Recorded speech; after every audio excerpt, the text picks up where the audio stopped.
I remember my mother had surgery and they did the same thing. And I guess, they have to, I don't know what that is, but yeah, she was, and afterwards she was really upset because her nails were always done, so. Oh yeah.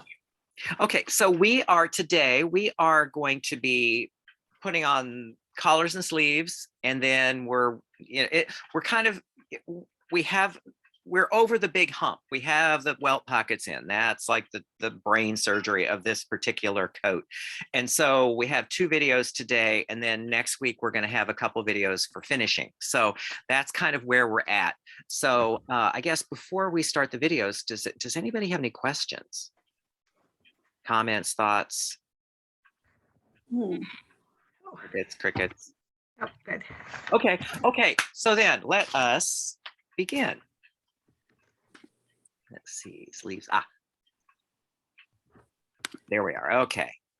And so as usual, don't be shy about asking questions because that is what we're here for. And so we're off and running.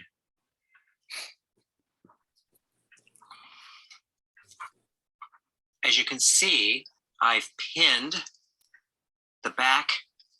This is the back. There's the center back seam. I pinned the sleeve to the back at the raglan line. Now, again, see, this is where this comes in handy. I need to know which way is facing front so that this portion of the sleeve is the back, and I can pin it then to the raglan line. What I will do off camera, I'm going to pin the other sleeve to the other side, and so both of these seams, then we will meet at the pressing table for the next step. So here we are at the pressing table. We press everything as sewn first.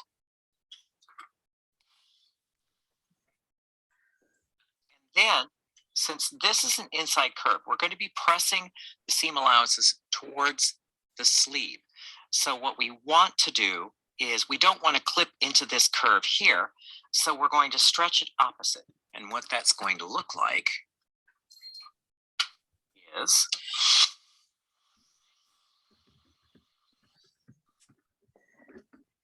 so by stretching that curve this way, it's going to open up that seam allowance and it will tip over quite nicely. So let me do the other side. This is the other raglan seam.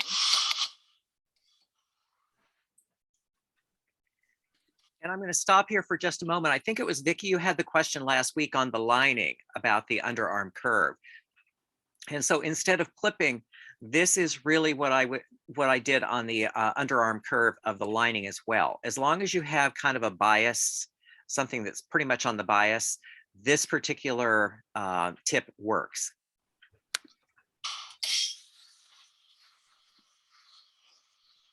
So this is just a little tip so that you don't have to clip into your seam allowance. It doesn't interrupt the seam allowance, it makes a stronger seam. Now next, I'm going to get out the sleeve board and I'm going to press the seams towards the sleeve. Now, before I press the seam allowances to the sleeve, I'm going to do a similar thing as I did at the neck earlier. I want to clip. This is at the underarm, the intersection where the raglan is going to meet the side seam. I want to press this open here and also up here. So this clip is about 1 inch down from the cut edge here. What this does is where you're going to be joining collar and the facing, it reduces the bulk somewhat. So I'm going to press that open and then press the rest of the seam allowance towards the sleeve. So what that will look like here, just get this in range.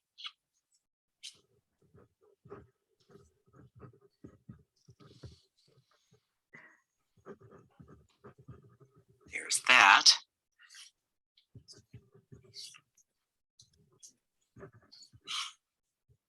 And then bit by bit, I'm going to press the seam allowance towards the sleeve.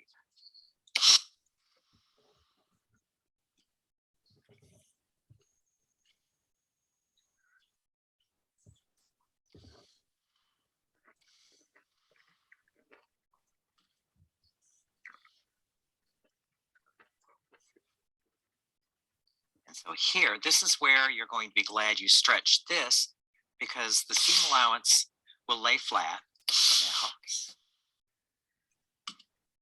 And then again, that presses open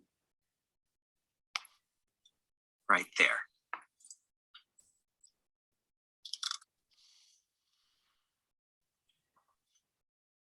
So there we are. I will go off camera and press the other side and meet you back at the work table.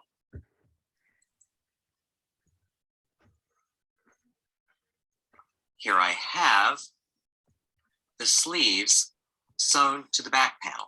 Now this is where I explain what I'm thinking here. I'm planning on top stitching this by hand.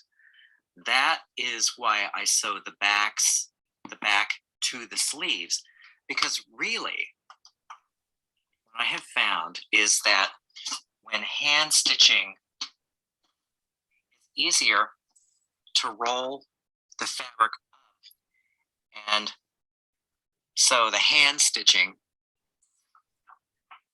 when you have this, the sleeve joined to the back, if you join the sleeves to the front, you could do the same thing. But I find that it's easier joining the sleeves to the back, because once you have the front on, you can roll the fronts to the sleeves, but you can't roll the fronts to the sleeves to the back.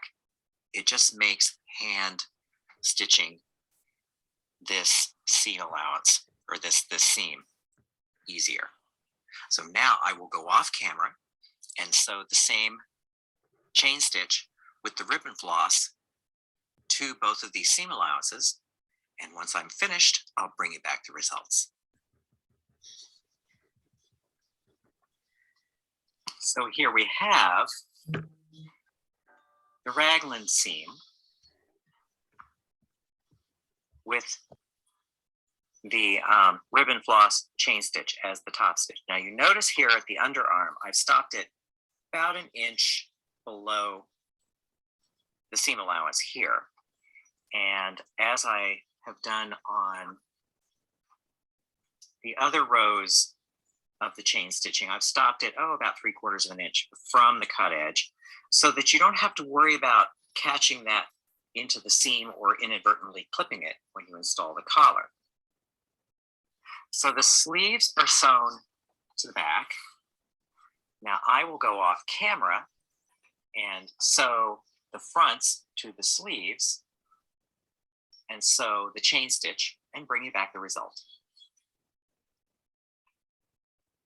So here I am, back from sewing the sleeves onto the fronts and sewing the top stitching. So it's starting to look like a coat. But one thing, before we sew the underarm and the side seam, we want to place the cuff latch. Now the cuff latch, there's a placement mark on the pattern. So what I do, I like to just mark it on the garment. So this is the lower mark on the pattern, and it is, if you need a number, 3.5 inches from the cut edge. And you can see here, what I've done is I've basted the cuff latch to the sleeve, pointing opposite. So that is what I will do over here. So here is the other cuff latch on the other sleeve, because once we have this positioned, we can then sew the underarm seam and the side seam. So let me just place that right there.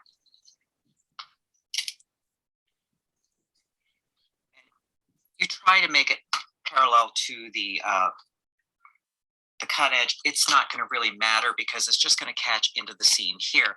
This is just to keep the thing from flapping around like a screen door. So really, I'm just going to sew a tailor baste.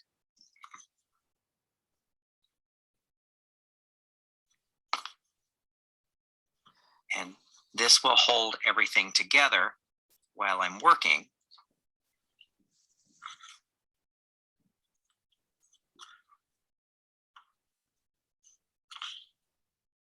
And there we are. So I can thread.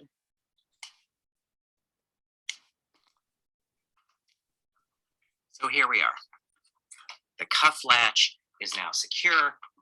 So really the next step I'm going to do off camera because there's no mystery to it. We really turn these inside out, pin from the cuff to the underarm and then down, and sew in one long seam. I will bring back the results. And here we have the main body of the coat sewn together. And you can see there's the cuff latch. It actually catches in the underarm seam.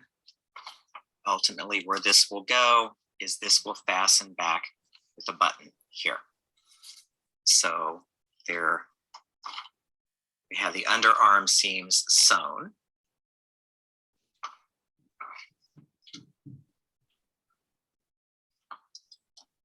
So since it's starting to look like a coat, the next thing the coat needs is the collar. That will be the next step.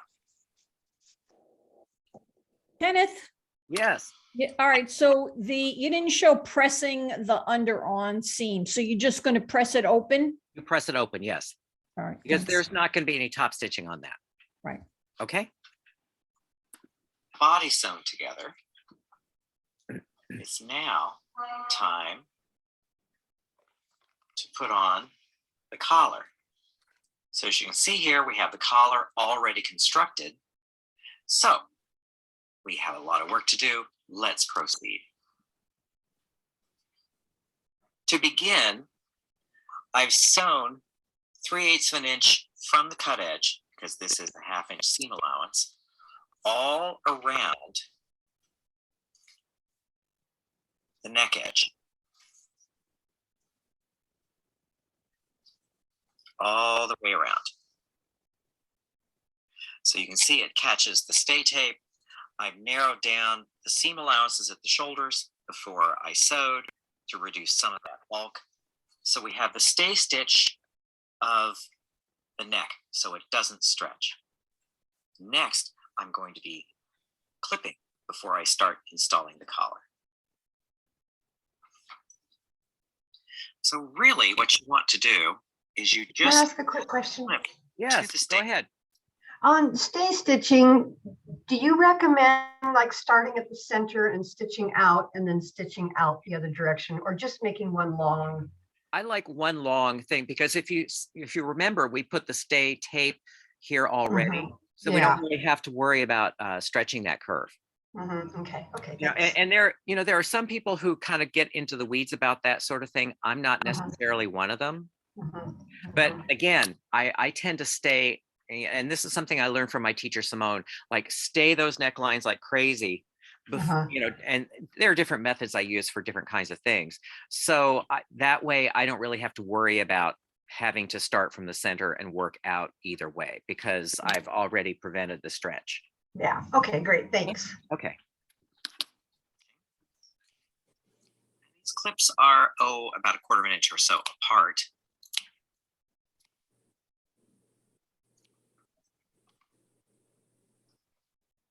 You work all the way around. Here's the center back.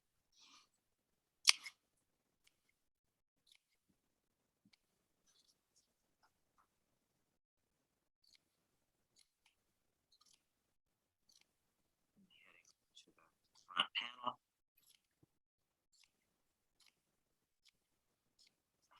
Here we go. All of our seam allowances clipped. From here, I'll bring in the collar and we'll start pinning the collar to the body.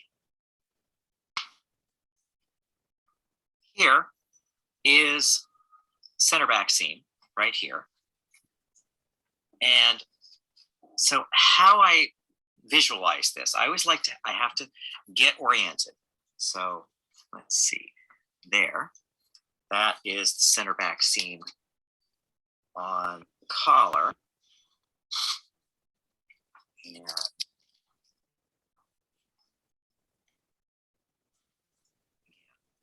oriented here. There is the center back seam on the body. No, actually, it's right there. So now it's going to look a little wonky because we have top stitched over here, but there's the actual center back seam on the body itself. So now, see, ultimately, you want these two to match. And so you put the under collar, right side, to the right side on the body. Now I'm going to, foolishly, I put these pins in upside down. So these two will match. So you pin them one on top of the other.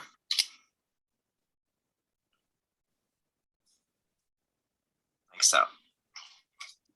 From here, you work out one side. And notice I'm pinning perpendicular here. This is because I'm going to thread base this.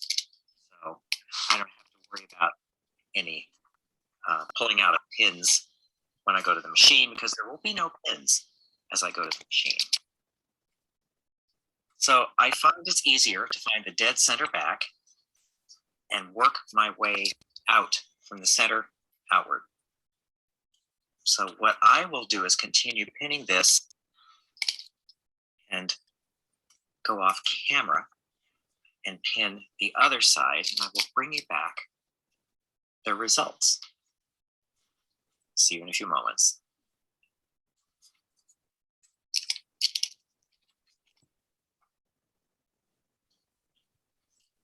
Almost done.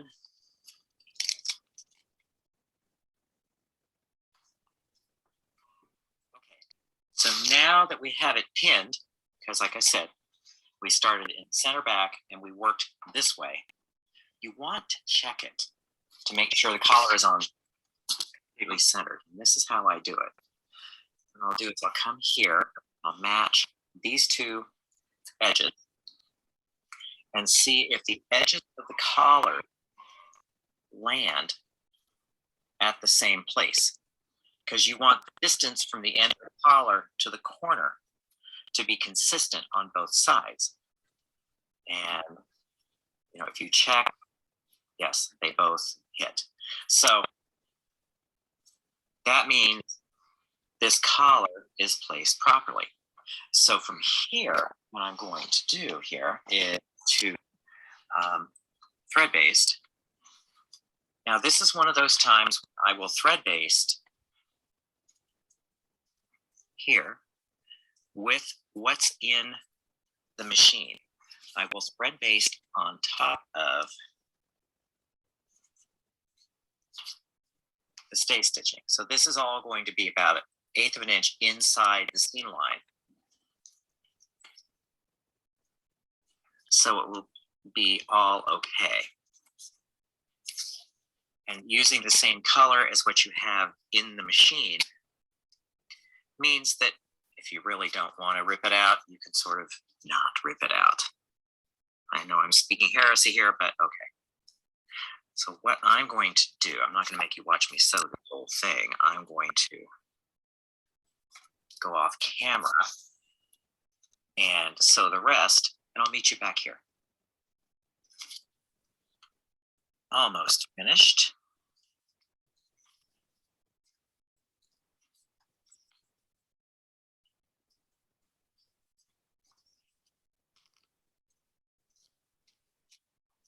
Okay.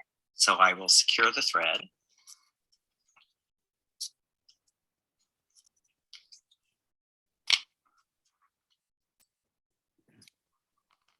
Here we are. So everything is basted on, and one more check. I just like to make completely sure that these are even. So what I'm doing here is I'm matching the two ends of the body. And I just want to make sure that both ends of the collar are at the same point, and they are. So now I'm going to run over to the machine. And when I sew, I'm going to sew with the stay tape up, and I'm going to sew again right on that stay stitch. I'm not going to sew the final seam yet. I'm going to be sewing at 3/8 of an inch, and that will solidify the collar. So I will bring it back when I'm done.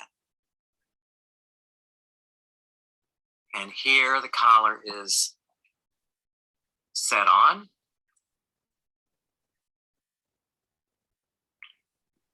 Next step, before the facing, we're going to be addressing the hem. But at this point, let's just enjoy the work that we've done.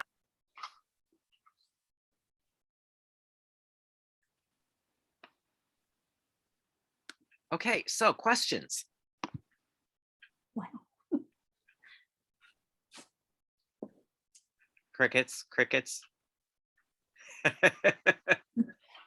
Because at this point, we're on the downhill slope. I have Yeah, go ahead. Question. what's the distance between your seam and your top stitching? I want to say I used 3/4 of an inch. Well, no, actually, it was probably 1/2 inch because they're 1/2 inch seam allowances.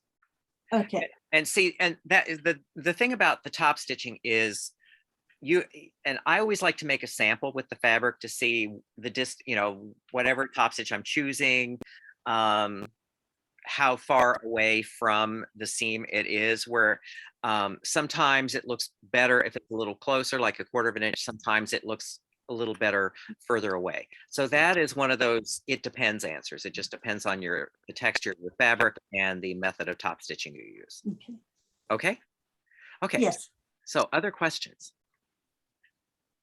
Okay, then. So now let's go to the next one. This is where we're going to be hemming and we're going to be putting on the facings. So it's really starting to look like a coat now. Is everybody excited about this? I can tell you are.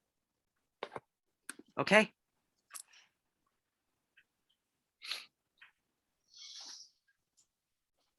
I have cut enough bias strips to interface the cuffs.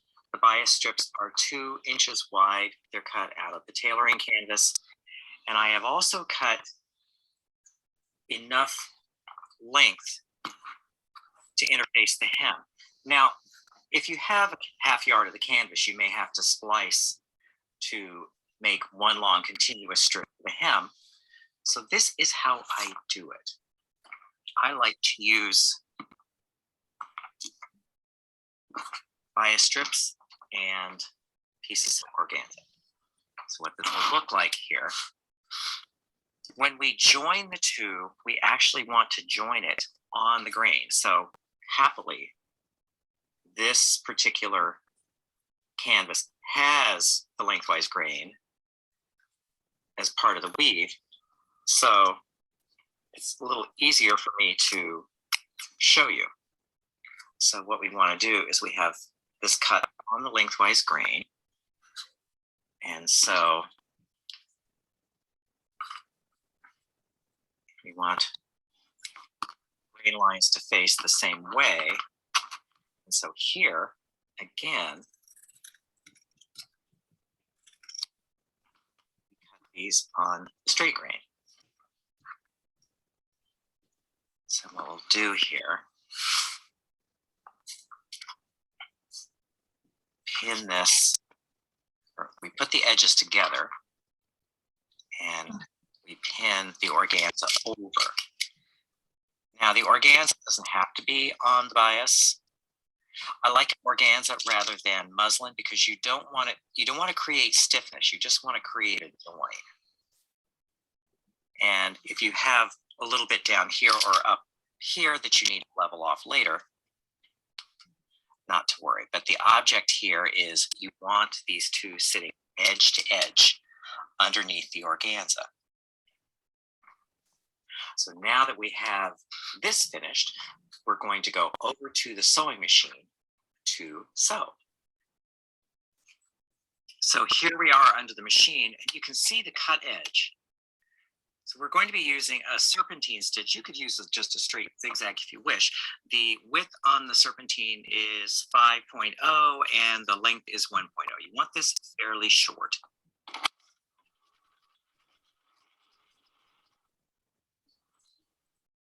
have motorcycles outside. Didn't know my neighborhood was a haven for motorcycles. As you can see, I'm making sure that both these cut edges match.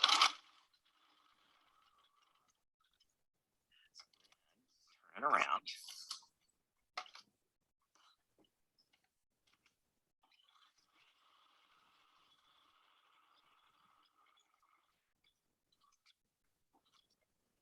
Again, turn it back around. So we're sewing first right down the cut, and then either side.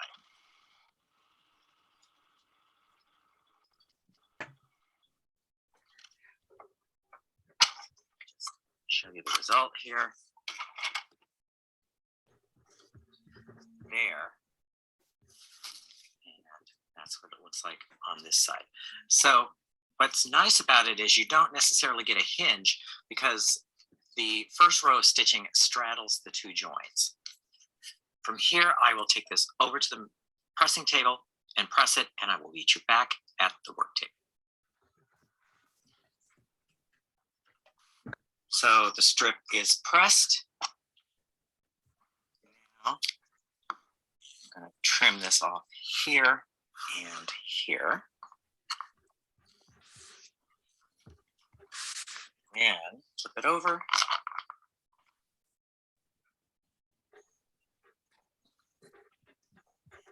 Trim off the excess there and here. So we have a join that doesn't create a hinge, and it's nice and flat. Let's turn that down a little bit there. So nice and flat. It doesn't add any bulk. This will not read through the hem allowance. That's beautiful. It works really nicely. Mm-hmm. Now, I assume that Wigan would be fine, or Yeah. or not. Yeah, Wigan would work fine. Yeah. I like Okay. organza because I just keep it in the studio, but if you have Wigan, that would work as well. Okay, thanks. Okay.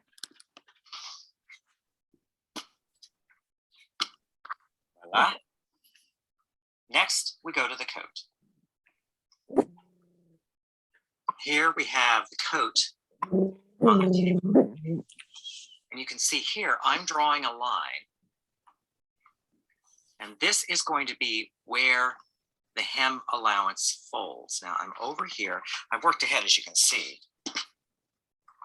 So let me explain here.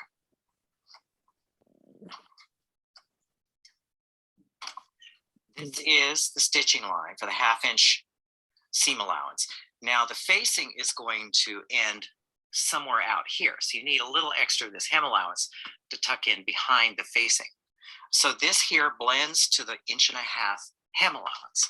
So that's really what I'm doing here, is I'm just marking an 1.5 inch hem allowance. Now you notice I'm using a wax chalk as opposed to a disappearing chalk.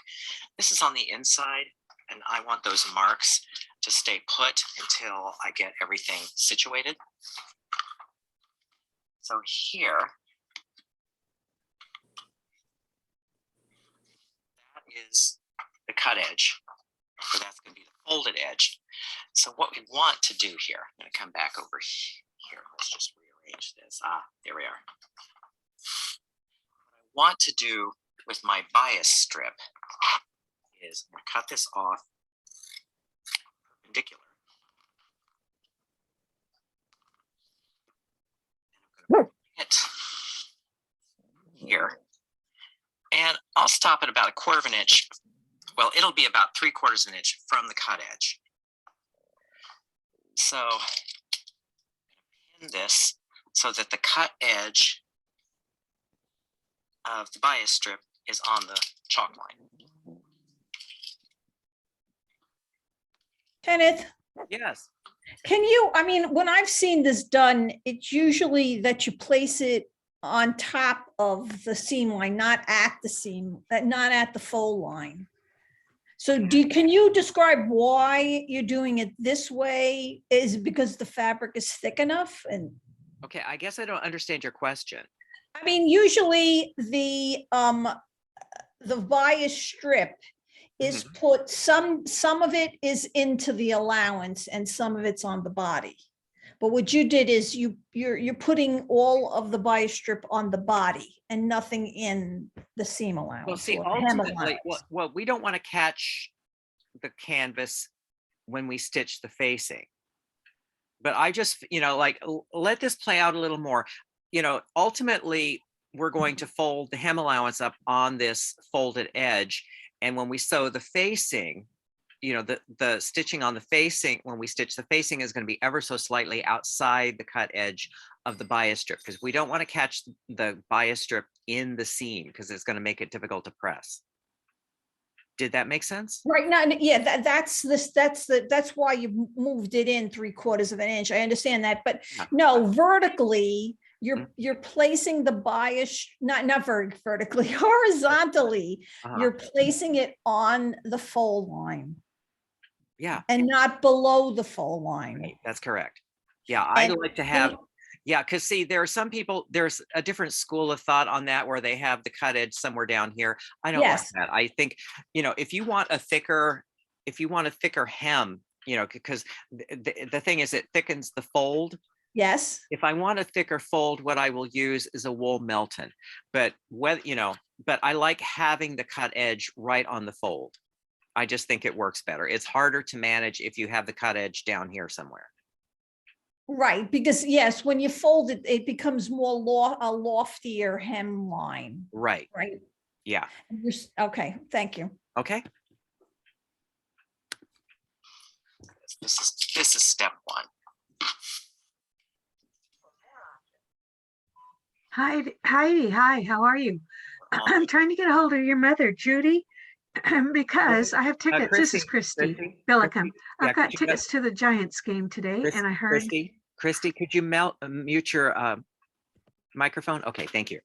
Okay, so moving right along.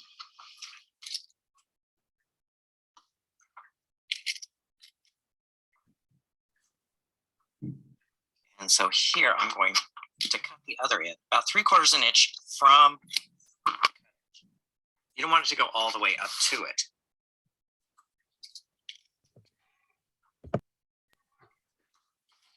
Now that we positioned it, next we will baste. Now the basting, this is just going to hold the strip in place until we have it all sewn in. But what I'm going to do here, as you can see, I'm just doing a tailor based, sewing a tailor based about 1/2 inch up from the cut edge. We just want to hold that down.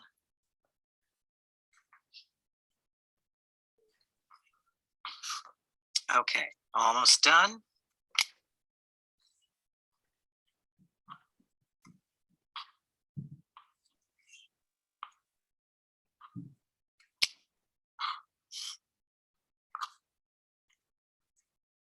There we are. From here, what I want to do, I'm going to get a needle and thread and bring it back, and I'm going to catch stitch this upper edge just about the width of the facing. I don't want this to curl over time, so just catch stitching it up here for now. it will keep it nice and tidy. So I will be right back with the needle and thread. So really, this isn't a lot of catch stitching, and obviously you want to use a very light tension so that this doesn't read through to the front, but you just want to hold that edge up behind the facing. So I want to do this on both ends of this strip, and I will sew this one here and come back when I have the other one sewn. So I will finish this one here and then sew the other one off camera, bring it back, show you the results.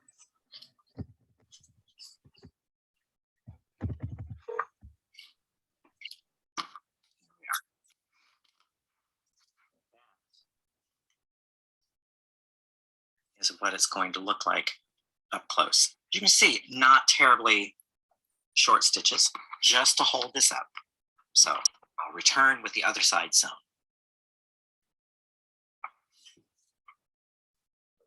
So here we have the other end of this strip catch stitched to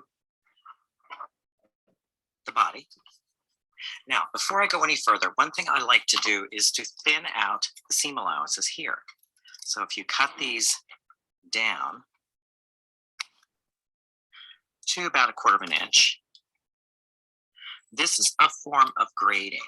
So the object here is that you want this portion of the hem allowance to be a little narrower than this so that you don't have seam allowance laying over seam allowance.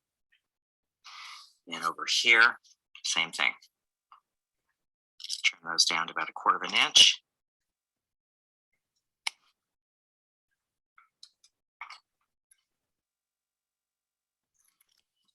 So we have reduced bulk. Wherever you can reduce bulk, that's a good thing. Okay, so next, we are going to pin the hem allowance up. We fold it. We're going to fold it right on the cut edge of the bias strip. I'm not going to take this all the way over. I'll probably take it over to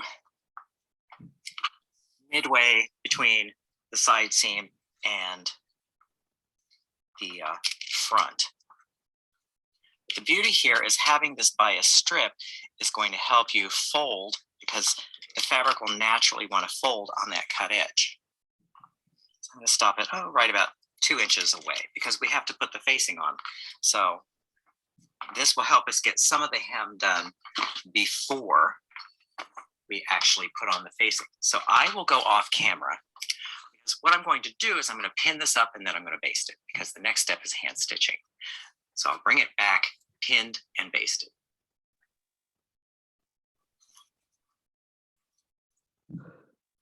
Almost done. I'm going to show you this here. This is what's called an uneven basting stitch. You leave about 1 inch or so, and then you stitch 2 running stitches.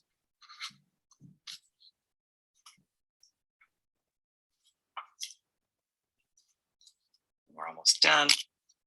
Then I'll explain the beauty of the uneven basting stitch. The beauty of the uneven basting stitch. If you have 2 short and 1 long, 2 short and 1 long, if you clip every other long basting stitch, it's easier to pull the basting out. So now the hem is basted.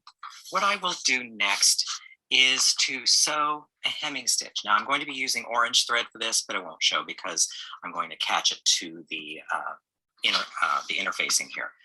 This is the stitch that I like because it works so nicely and it doesn't show from the front. So I'll go get some orange thread and come right back.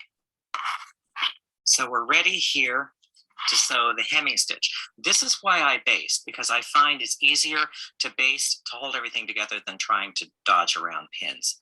So the stitches themselves are going to be about 1/4 of an inch from this cut edge here. So what I like to do is fold this back. And so I'm going to come out. Now this is, you come out through and you just catch 1 or 2 yards of your fabric. And then you don't go through the fabric again, you just go straight back. This is all stab stitches. And you want the tension fairly loose here. So just barely catch. And these stitches are about 1/4 of an inch apart.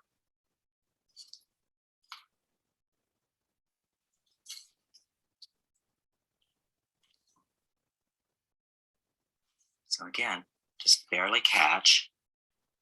Now, the thinking behind this, the rationale behind this is that if you were to use a catch stitch, what happens is that the catch stitch will pull the face fabric up over the cut edge.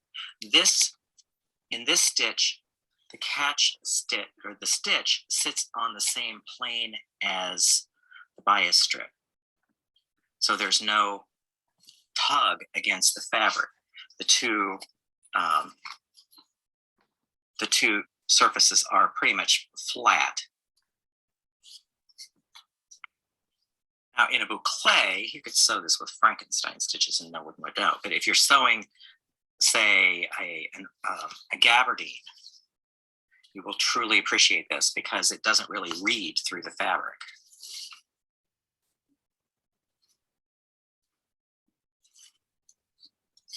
So I know this is like watching paint dry, but I'm going to sew just a few more.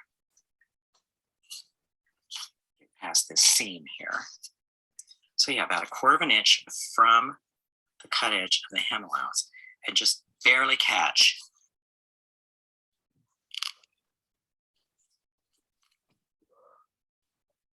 So it's when you go in through the hem allowance, you pick up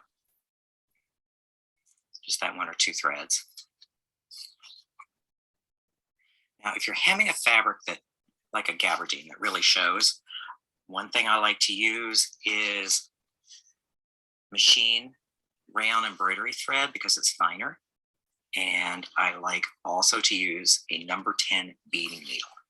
They're sharp, they're thin, they make it so that you can pick up 1 yarn of the fabric from behind and you get a minimal show through. Okay, I will go off camera and finish this and bring it right back. That's what it looks like from here. It's a little curvy because I'm doing this through the computer. See, you don't see anything on the face. I will return with the finished stitching.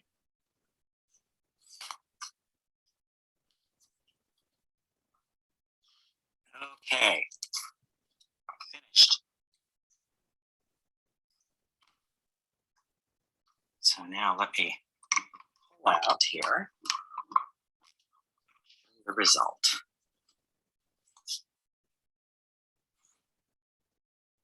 Here you are.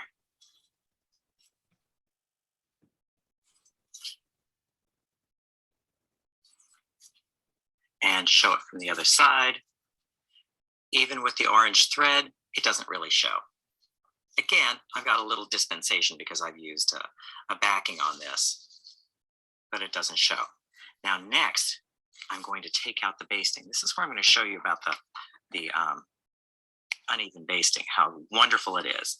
So we have a long one here. We cut this one. Long one here, cut this one. Long one here, cut this one. So you just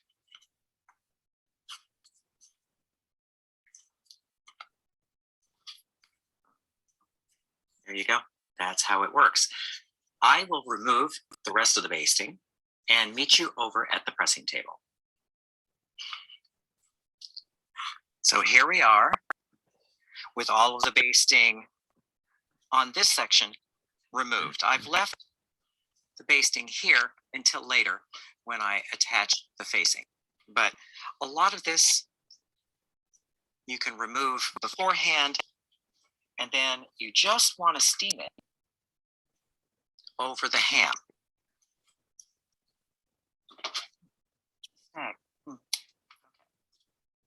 we are.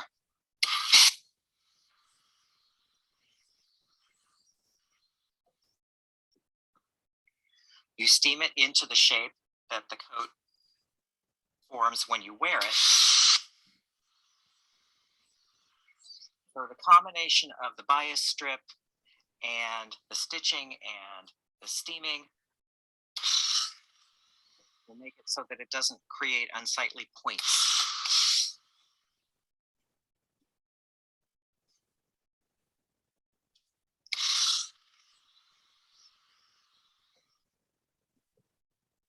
I don't like a hard press on here. It's considered bad form if you have a crease along this line. So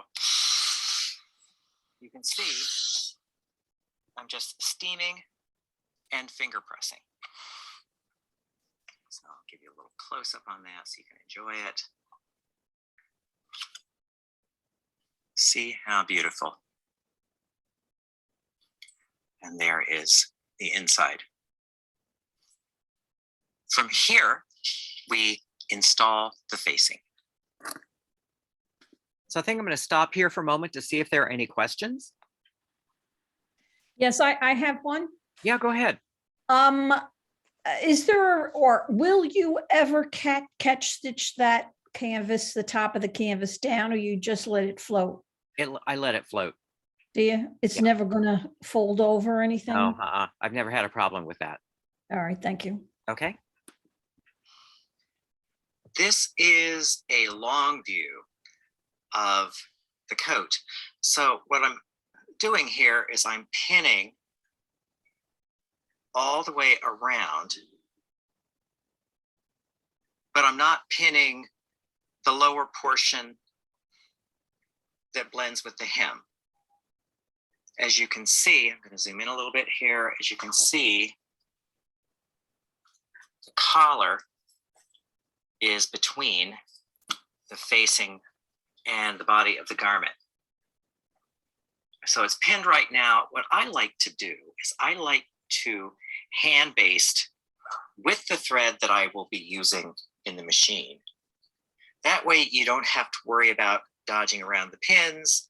It just makes everything a little easier when you're handling this. I will go off camera and do just that.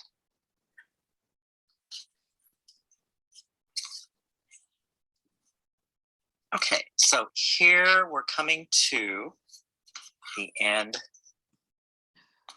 of the facing. And now you'll see why I like to base these in two different halves. At this point, we want to smooth the facing out. And then we want to pick this up by 1/4 of an inch. Now you've built this in because if you notice when you pick this up, these two edges meet. But I just like to ensure that that extra 1/4 of an inch is there before I pin and sew the two lower ends of the facing. I just find that's it's just insurance. And so yes, when this is laying flat on the table, you're going to have a little bit of a wobble. Now this extra here, if you don't need it, it will take care of itself. But if you do need it, you will be glad you have it. Otherwise, what you're going to have to do is to take this out and let it out slightly. So I will baste this then. And then once this is basted, we will be ready to go to the machine. So I will base this end, I will prepare the other end, and I will bring this back here to the work table before we go to the machine. So here we have the facings all basted into place.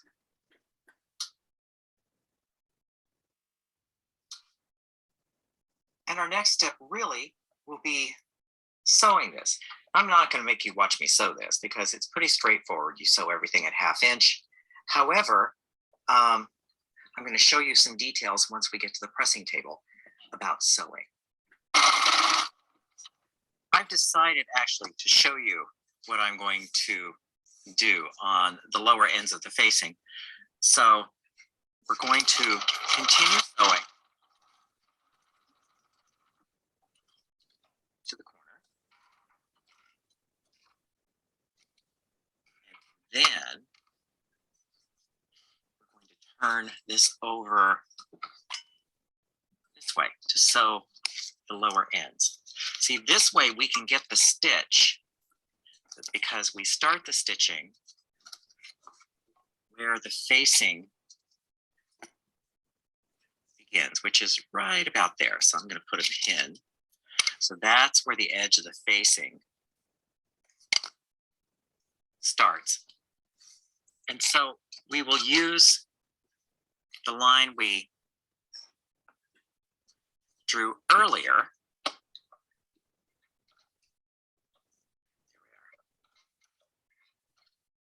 to begin our stitching. Use that as our stitching line. That way we don't end up catching this by a strip of canvas. We can sew right next to it.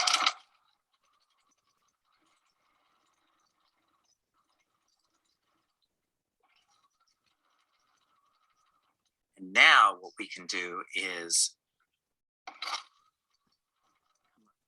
this corner here, shorten that stitch down to 0.75.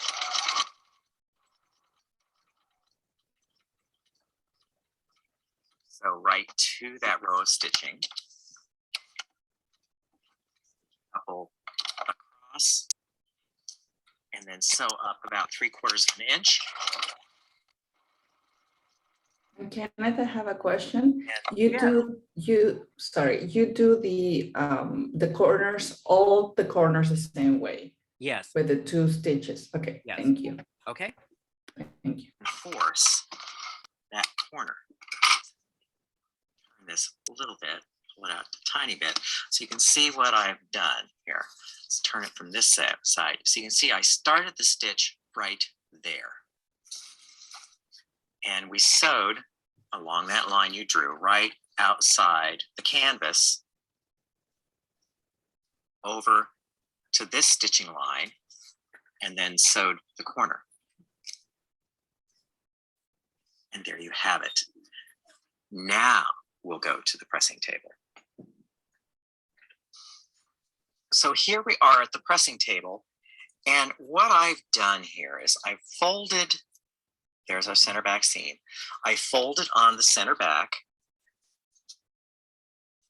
to see that, okay, our 2 collars are the same. And then I also wanted to just check to make sure that the distance from the collar to the intersections is the same.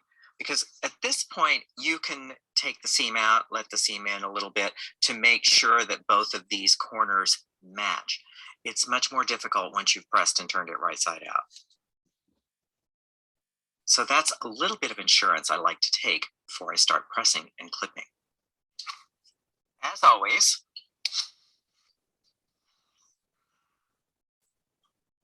we press it as sewn before we go any further, which I will do off camera.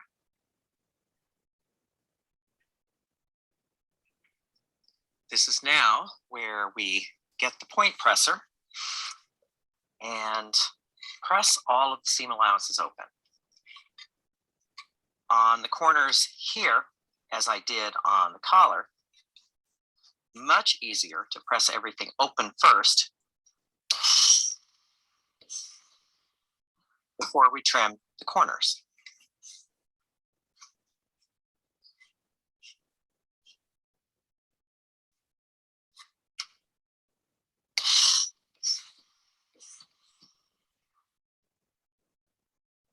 So again, I will go off camera and press all of these seam allowances open and return back here. And here we have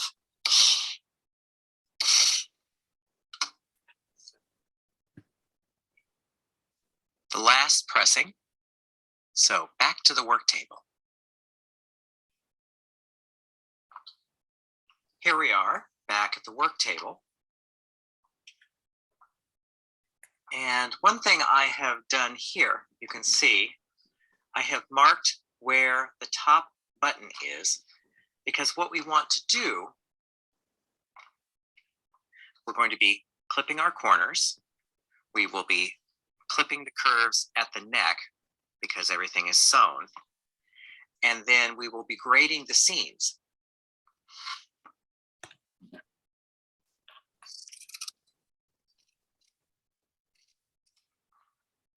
Set the hem. So I'm going to work up front. I know this seems heavy going, but it's good to see how this trims. Now we're getting close to this point here. So then we taper off to nothing right there. As a little explanation, the general rule of grading, which I'm sure you all know, but it's good to point it out, is that the wider seam allowance faces what's called the public side. So, for example, on the body, the wider seam allowance is below the break, and the facing seam allowance is narrower. But as you get to the break here, where the collar turns on itself, the facing is the actual public side. So the facing seam allowance will be wider, and then the body seam allowance will be narrower. That's what's happening in this particular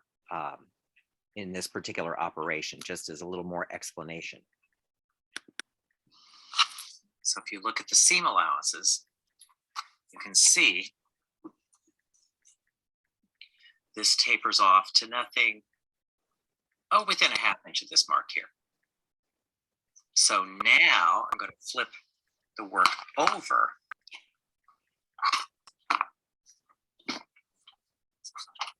And we're going to trim starting here.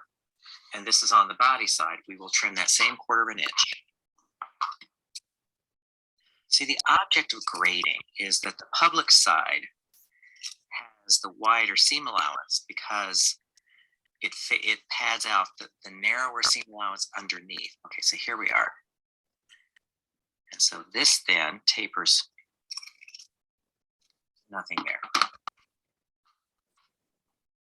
Now we are ready to press. So here we are at the pressing table. As you can see, I've worked ahead and I'm turned one of the facings right side out. I will turn the other facing right side out before we press. Really, the techniques that we used when we construct the collar, we're going to be using on this as well to get the sharp corners. So I won't really repeat them here. So I will go off camera and turn this face right side out, and we will begin to press. I like to press this in 2 stages. First is below the top button, where we favor the seam to the facing. So when I press this, it works best to give us some steam.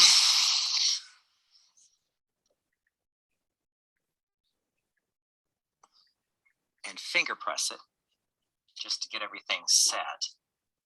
And also, you just want to make sure you don't press any more creases into this than you need to. So here.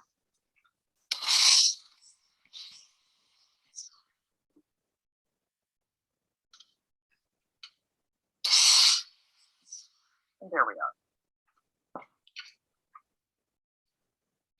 Now, this is where the clapper comes in.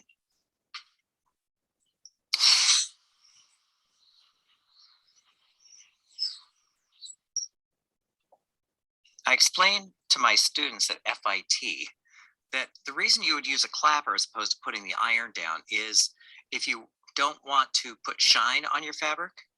Also, when you're pressing, you want the heat and the steam to saturate into the fabric, but then you want natural materials, wood, cotton, to draw the moisture and heat away. That is the premise behind the clapper. So I'm just going to work my way up.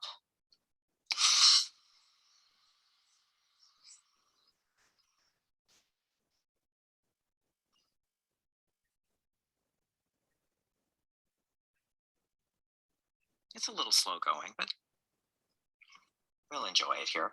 And so there's the top button. So we're going to stop pressing.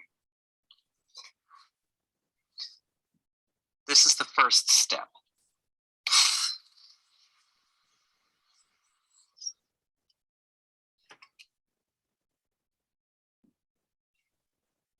Now, I'm going to show you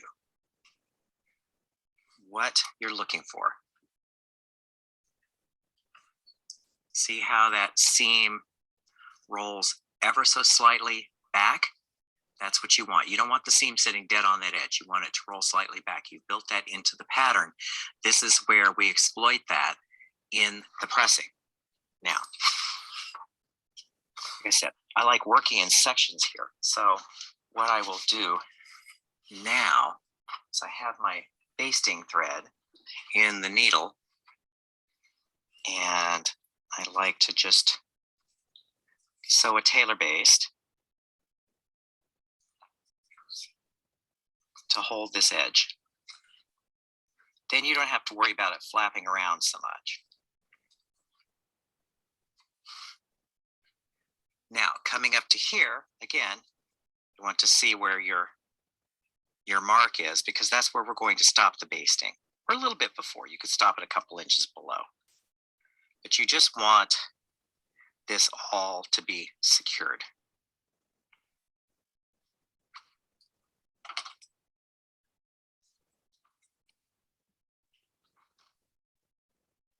So there we are. It favors to the facing. Next, I want to press this above.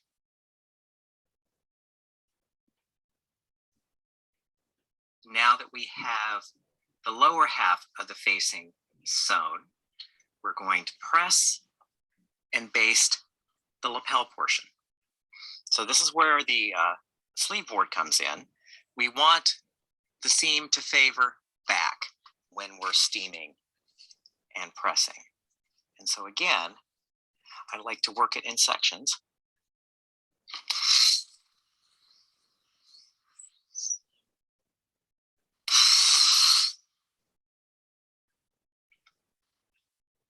Also, the beauty of steaming this over the sleeve board is you can build a little bit of roll into this.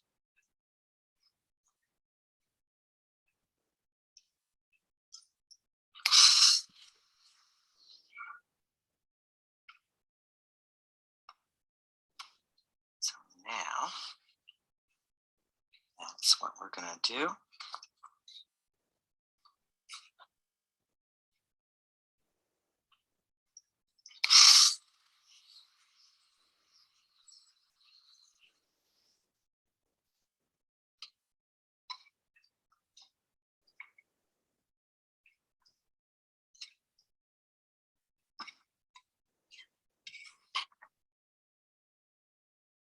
And to crisp up that corner,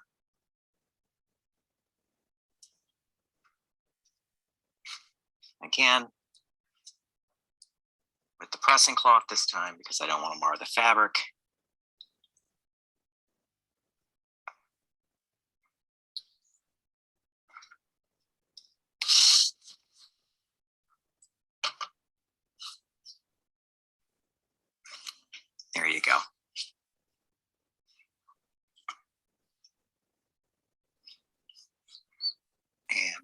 we like to let that cool.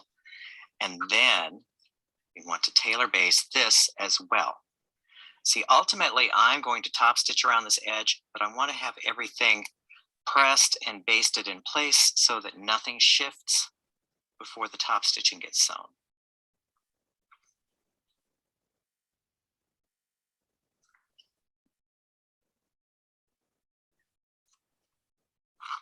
And just turn the corner here.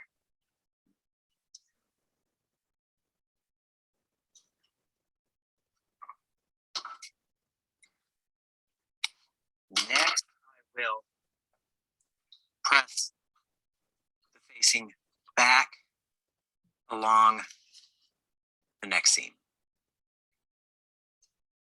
Now we want to press the seam allowances on the neck seam down. I will press first and then I will understitch later.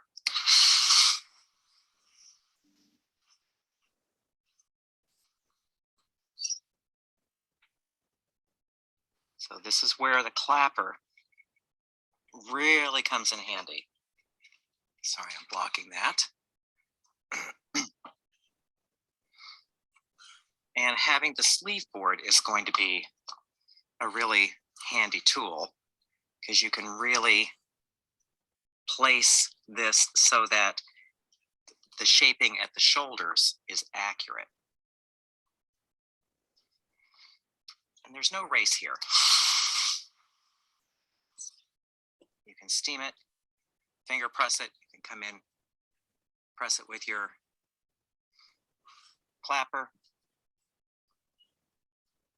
The object here is to have all of the seam allowances facing down.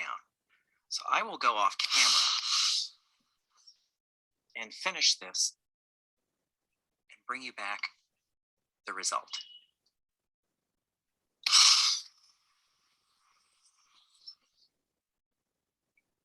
Almost done.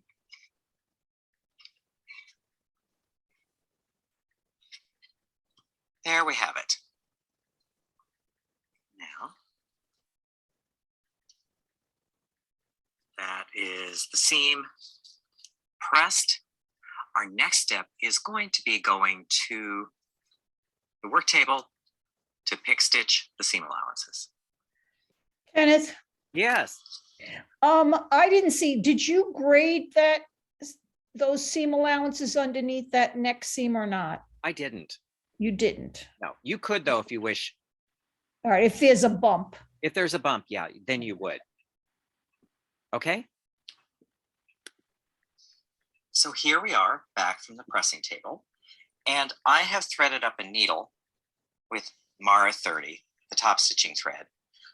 What we want to do now is we're doing what's called understitching. So we're going to pick stitch the seam allowances to the facing. Now, for this particular fabric, you're never going to see it because the texture is so high. But it's just good to show you. So pick stitch is a little tiny back stitch. And if you're working on a fabric that has a smooth surface, these will read like little dots. So obviously spacing is key. And so really you want to stitch this, I'd say about 1/4 of an inch from the seam. Now what I'm doing is I'm sewing just the seam allowances. You don't want to catch the main body. Now this functions the same way as understitching and facing on a neckline. That's the same principle we're doing here. This will keep all the seam allowances where we want them. So I will, can't seem to hit the frame here.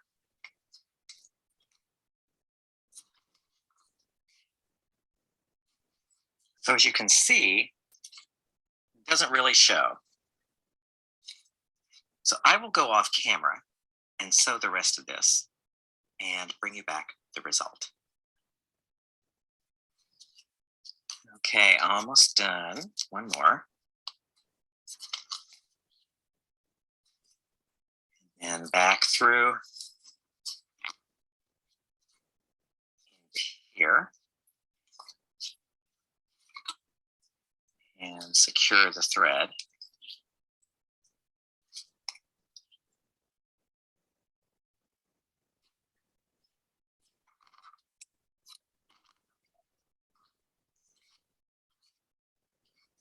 So the beauty of this, you can see right now, is that it flattens out this seam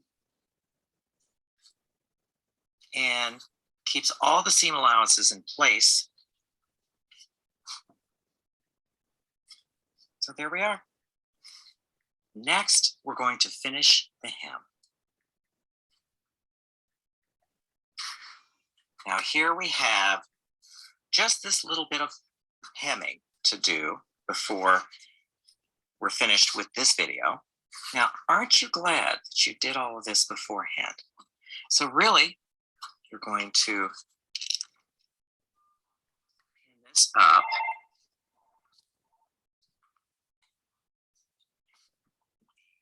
I like to paste.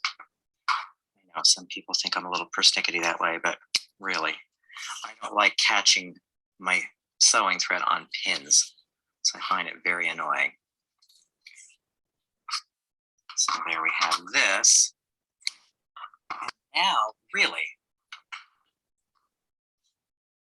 if you remember the stitch we sewed this with, you're going to sew the same stitch. Now, I stop it about an inch from the edge of the facing. So from here to here, I will sew with the hem stitch. I will also use the orange thread so you can see what I've done, but I will do that off camera because you've seen that already.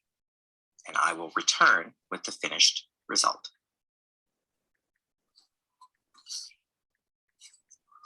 And there we have it. Kenneth, I have another So question. Yes, go ahead. Your orange thread is a regular thread? It's just a regular, yeah, Gutermann polyester. Yeah. Okay, thank you. Okay. Mhm. Outside. I don't know what that's about, but this is New York. So again, you can see that I've stopped this about an inch from this facing here. I will remove the thread basting and we will go to the pressing table for one final press. So as always, we press on the pressing ham and just a little bit of steam.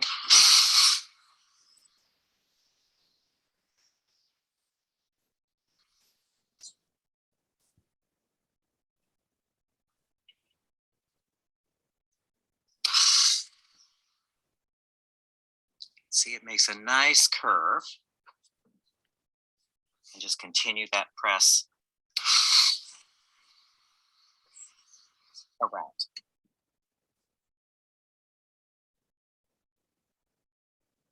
Allow it to cool.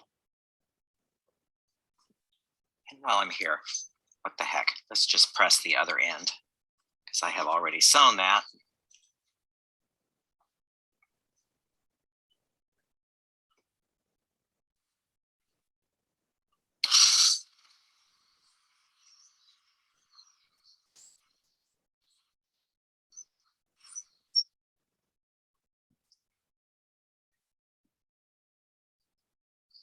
There we go.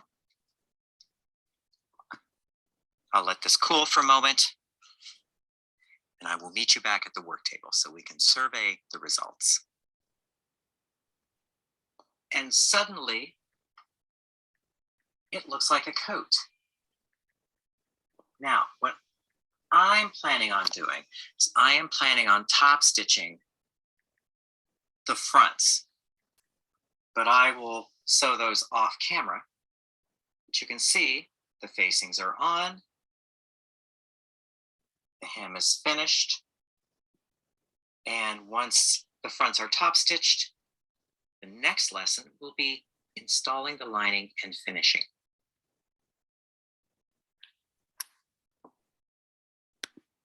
Okay, so it's starting to look like a coat. So questions? Don't be shy. Yeah, Vicky, you need to turn your mic on. I'm sorry, I thought I did. Okay. I didn't see you like stitch down that piece of the front facing where you put the lining at That'll the be next bottom. time. You're gonna do that when you do the lining? Yeah, yeah, lining, finishing, all of that. Yeah. Okay. So other questions? Wow, we're just so talkative today. So those are, I have a feeling it's like everyone's kind of glazed over because, there was a lot of information in the 2 videos, but that's okay. You don't have to be talkative if you don't wish. I always feel like I should tell a joke, but anyway. So that is we're finished with the lesson for today. So I'm going to stick around a little while longer. I will turn off the recording now.